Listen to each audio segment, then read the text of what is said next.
Legends, I'm not Cerberus and welcome back to the channel.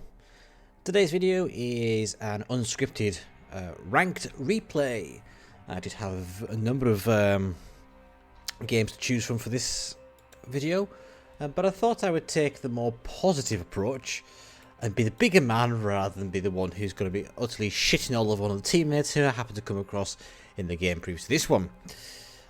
I mean, literally, the guy was a complete and utter douche nozzle who sailed to the opposite side of the map in California and then started crying that he was getting no support and demanding that I would retreat, despite me being engaged in two other Californias on my flank. But the less said about that battle, the better. So, here we are on the map Strait, and we have King Pingu 22 in the T61, also known as Lord Odin. Sorry, I mean Lord Twingo on the Discord. And we're on the Strait map? Yes, we are on the Strait map. I've just said that, haven't I?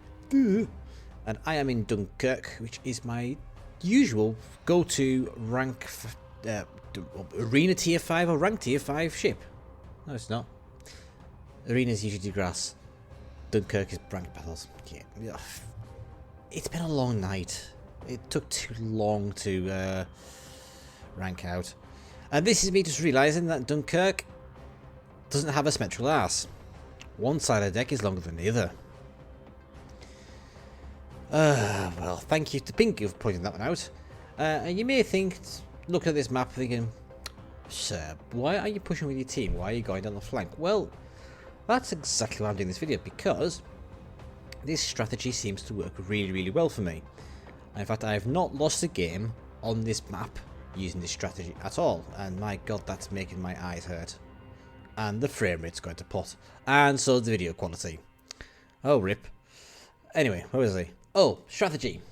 So, this is, I call the Dunkerque straight push. So, regardless of which side you spawn on, you just go straight down your nearest side. And you might be thinking to yourself, well, that's a bit silly. You mean you don't have any support of your team? Well, on this particular occasion, we kind of do. And Pinky over there has actually done the intelligent thing as a destroyer and gone straight for the B cap rather than the destroyers that you see going for C, where all their team's got to go anyway. So if you're in a destroyer, go to B. Just ignore C. C doesn't exist until it starts flipping to the side. Or A, whichever spawn you decide to spawn. Anyway, back to the strategy. So this is the Dunkerque straight push. So you just fire your ship right down the side. And you peer around the corner and you get spotting on all the enemies who are perhaps camped behind the other island. You also create crossfires. So that means they will now have shells coming in from two directions rather than just being the front. And then they'll also have shells coming from the side as well. And as we can see, there's a cruiser on the opposite team who's doing the same trick. We'll be seeing more of that guy shortly. So we've got a Bajoni up ahead, and Pingu is taking the cap. Is the cap contested or being taken? Yeah, he's taking it because I think he's booted the enemy fuck bucket out of the cap circle. Fuck bucket being what we call the Fubuki. So there's the Warspite. Yeah, there's the fuck bucket. Bujoni, Warspite, and then there's a Normandy over there. And then the final ship on the enemy team is a Graf Spee. So AP loaded on the Bujoni. Let's see if we get some slaps on him. He's the biggest threat to my destroyer right now because he has radar. And there we go, we've got a Citadel. Yum, yum, yum, yum. The Normandy is trying to push through over the north, presumably trying to get my broadside. But I'm going to stay on this little corner. Now, if there's no ships on this flank that were 15-inch guns, or the Normandy wasn't pushing, I would have pushed a little bit further forward. I'd have pushed myself about halfway across the island, to be honest. But I am conscious that if I went too far forward, the Normandy would have nice broadside slaps on me, and then the Dunkerque would be able to finish me off. Dunkerque, the Warspite even. Right. Some shells downrange at Mr. Normandy, and we have our two cruisers still at the base. You've got Leander and an Ober and Nürnberg. Oh, I said Leander. Oh, and there goes the Bajoni. And the sizzle on him, that finished him off. I think that's all his hit points are gone, 25,800. some shots out of range. You may notice I've got a really quick reload on my Dunkerque. That's because I am running a brawler build, so I do have a very short range. I've only got 14.5 kilometer range on my guns, but I do have like a 21 second reload, a 21 second reload, which is pretty tasty.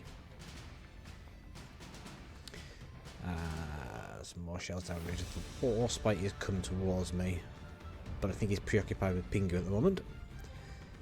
Pingu secured the B cap. The C cap is already secured by the cruisers, and the Ober and the Nürnberg have got a Graf Spee in their asses now. At this point in time, I had presumed they would have the competency and mentality to be able to take on a Graf Spee. I mean, one of them's got 8-inch guns, and the other one's got rapid firing 6-inch guns with 2 guns at the back. Sadly, that isn't going to be the case. Spoilers.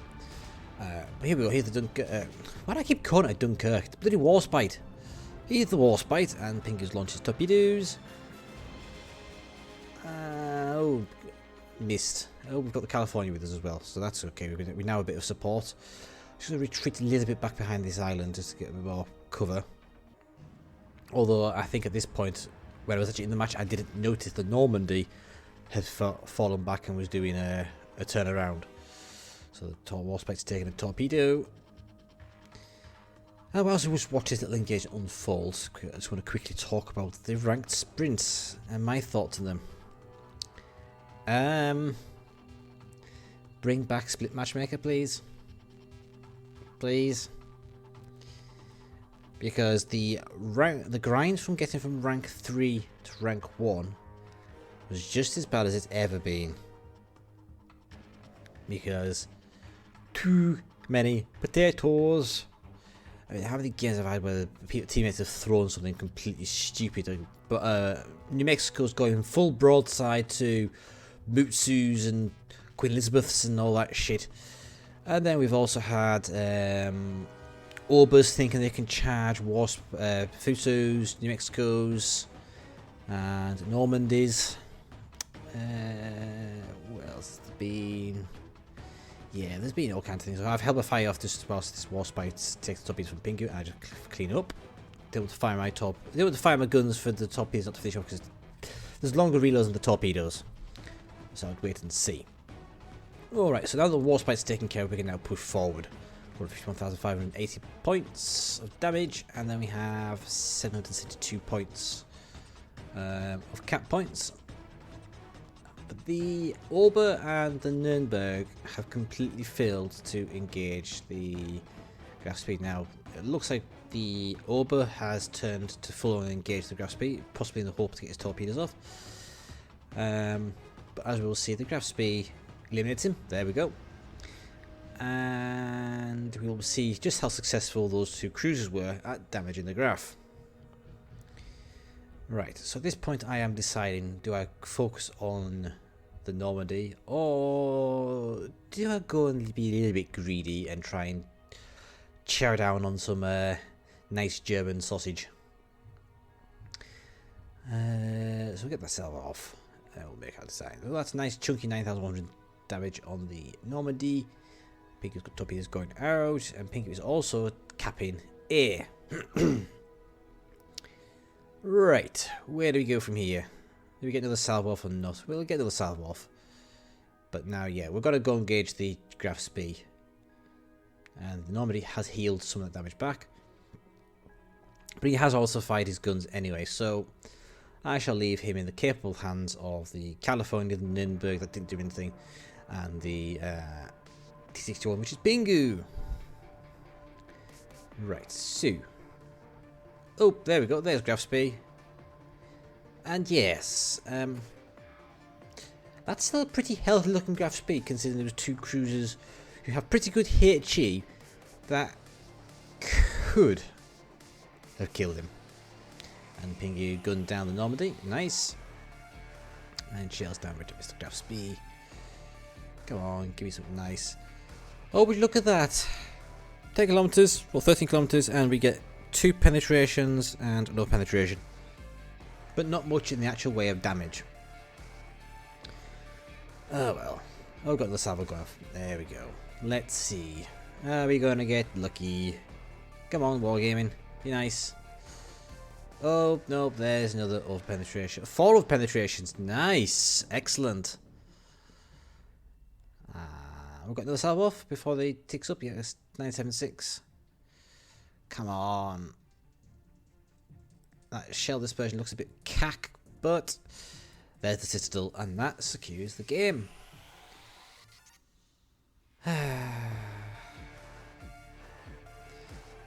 Alright, 95,524 damage. Yeah, that was a pretty decent game. And I may have just realised I shit-talked those 2 ships. But they're actually better than the California. I'm just really confused at how they weren't able to take on a Graf. There was 2 of them. But I guess this is one of those missions of life, isn't it? Anyway, thank you for watching. I hope you've enjoyed the video. If you have, do leave a subscription below. If you want me to do more of these kind of videos, let me know in the feedback in the comments. And I shall see you next time. Thank you for watching. Take care. Bye for now.